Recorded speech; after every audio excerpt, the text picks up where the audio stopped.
یو پوښتنه دا کیږي چې دا زنانه د خپلې بیمارۍ رستو کولو دپاره ټیبلټس وغیره خوړی شي او که نشي خوړی چې دا ګولۍ مونږ وخورو زمونږ دا بیماري به لیټ شي او د دې د وجې نه به مونږ روجي ونیسو ډېرې روجې به ونیسو ځکه چې مونږ ته وروستو بیا روجي نیوله دا ګران وي. نو یاد ساتئ داسې کار کولو دې کې څه کراهت نشته دی څه مکروهه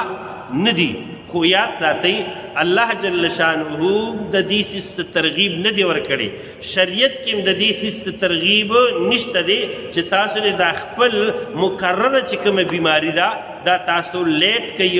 او چې تاسو ورسره څو کوئ روجي ډېر ونیسئ د دې څه ترغیب نشته دی خو که یو زنانه په خپله طبع باندې دغه حساب کوي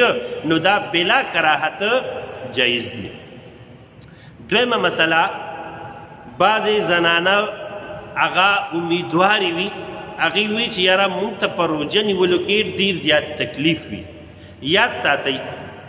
که چېرې بالفرض یوه ډاکټره هغه دې زنانه ته ووایي چې ته روجې مه نیسه تا د چې کوم دی د دې روجې نیولو د وجې نه ستا صحت باندې اثر دی یا ستا د ماشوم په صحت باندې اثر غورځېږي ستا ماشوم ته چې کوم دی نقصان رسېږي نو په دې صورت کې که یو زنانه روجې ونه نیسي نو هغه صحیح ده هغې ته بیا اجازت شته دی او دا به بیا فمن کان منکم مریضا د مریض په زمره کې به راځي. البته دا زنانه به بیا فدیه نه ورکوي بلکې چې کله دا جوړ شي نو بیا به چې کوم دی د دې روجو قضا به فعدة من ایام اخر په نورو ورځو کې چې کوم دی د روجو دا تعداد به پوره کړي او د دې روجې خوړلو د وجې نه په دې باندې څه ګناه وغیره به نه به راځي.